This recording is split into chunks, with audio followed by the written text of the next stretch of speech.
Hi, this is Nikki, and I am going to do a weekly energy read for the divine counterpart and for our energy. So this is for those who are in a twin flame, soul to soul, dynamic, energetic journey, let's say.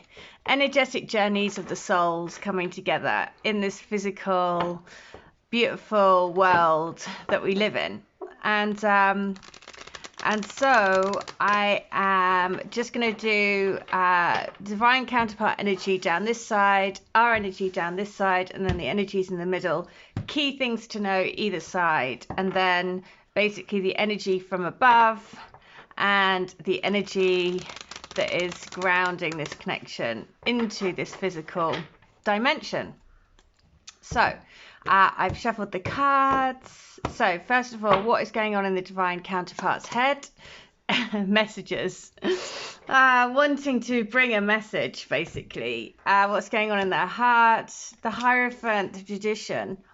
Wanting to do the right thing. Wanting to to bring in this sacred marriage, because that's what's written in their heart. That's their soul contract.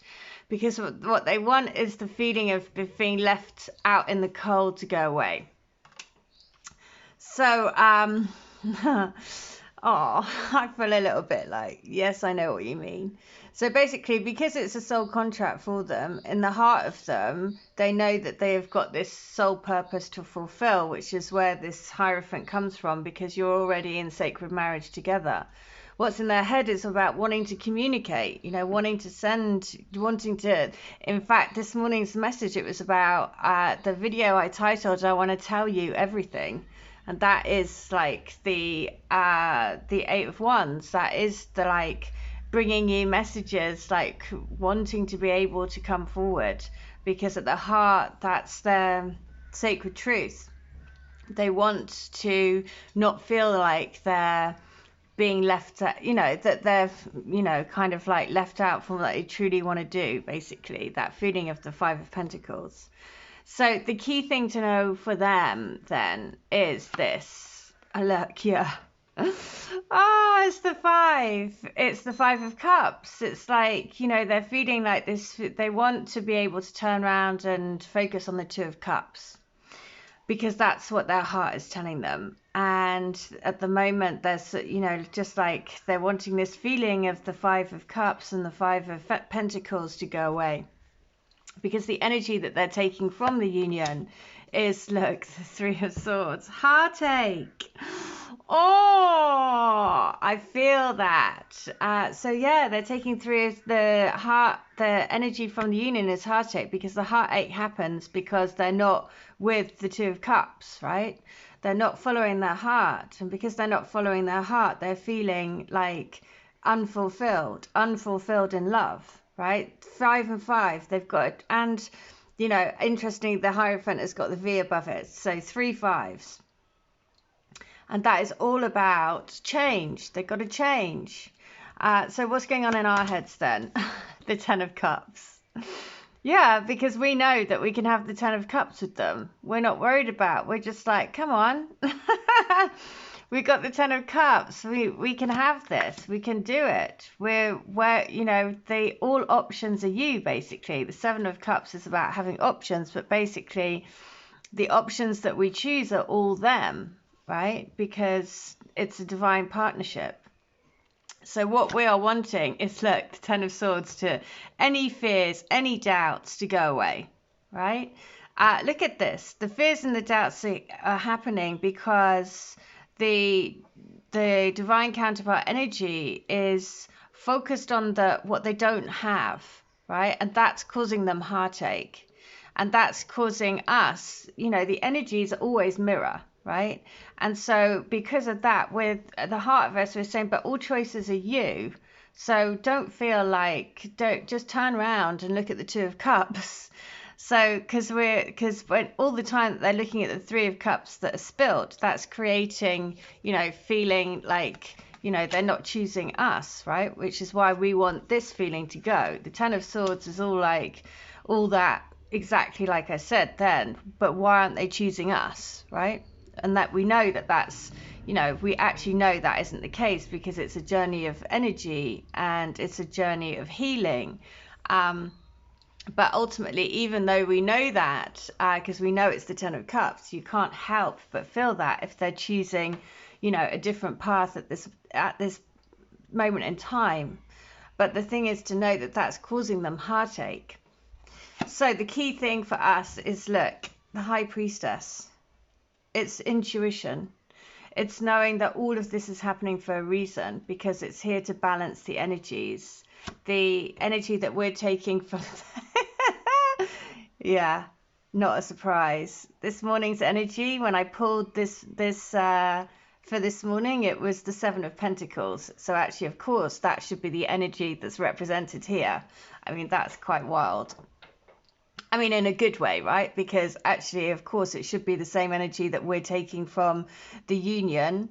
And that was represented in this morning's message, because it was the Seven of Pentacles, which is basically saying, keep working hard. The Seven of Pentacles is like you plant the seed and then you just keep watering the seed, and you have patience, because a seed takes a long time to grow and it grows in divine timing.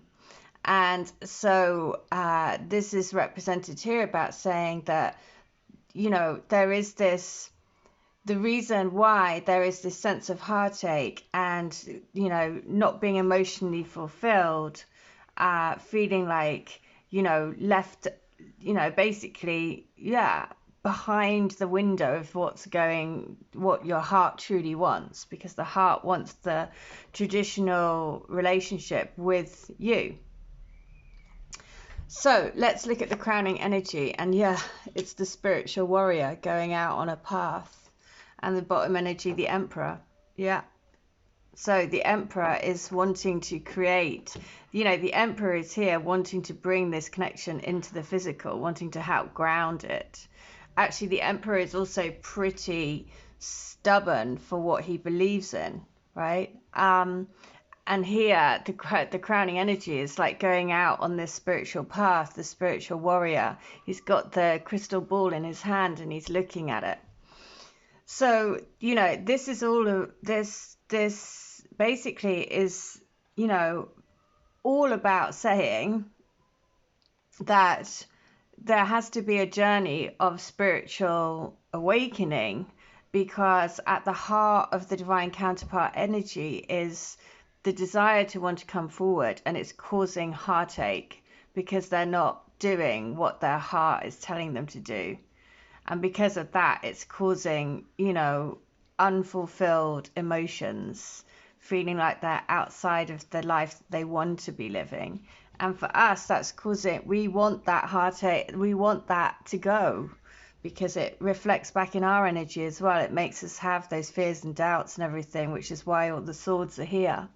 But notice it's the Ten of Swords as well. So, it's the end. It's the end of that cycle, because actually we know that if we listen to our intuition, then we absolutely know that we can have the Ten of Cups.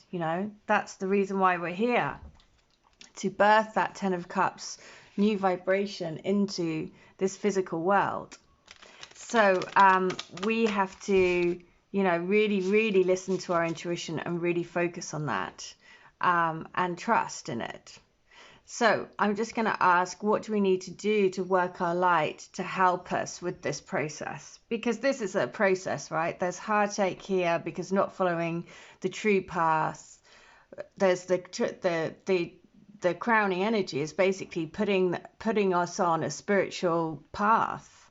And because of that, we've got to listen to our intuition. We've got to focus on the choices that our heart is giving us, and align the head and heart together to allow this worry and fear and anxiety to go, right? And what do we have to do to our light to help that happen? Is call in support, which is the Council of Light. So it is knowing that this all is divinely orchestrated for us to walk this spiritual path. And when we do that, we need to call in the Council of Light to help us. And to not forget to do that, because it is super easy to forget to call in help when we're in the thick of this Ten of Swords energy, right? This feeling of like questioning everything again. And we just need that to go, because actually all of the options out of the heart are basically around following our intuition, trusting in that we can have this Ten of Cups, what's in our head, aligning the head and heart, because at the moment there is okay, so let me just finish by just sharing this. The Council of Light is a team of benevolent beings who are here to assist the raising of consciousness of the planet. They are here to help you achieve your soul mission and are guiding you every step of the way. However, because we live in a world where free will reigns, they cannot help you without your permission. If you would like their assistance, it is a time to ask them. And so the message is, Council of Light, I am ready to receive your help for fulfilling my personal dharmic mission. Thank you for guiding me with clarity every step of the way, and for sending me helpers and experiences that delight my mind, body, and soul. And that is exactly this crowning energy helping us do that, because the more that we follow our spiritual path, and with the more that we seek guidance, you know, look at him seeking guidance into the crystal ball, the high priestess here, we become the emperor, you know, because we have all the tools available to us to help us complete this spiritual mission. So I really hope that helps. If you would like to have a healing, a reading, a channeling, or to have a reading like this for yourself, for your connection, then please do. All details are in the description box against this video. But in the meantime, I hope you stay well, stay bright, and stay switched on to the light. See ya. Bye.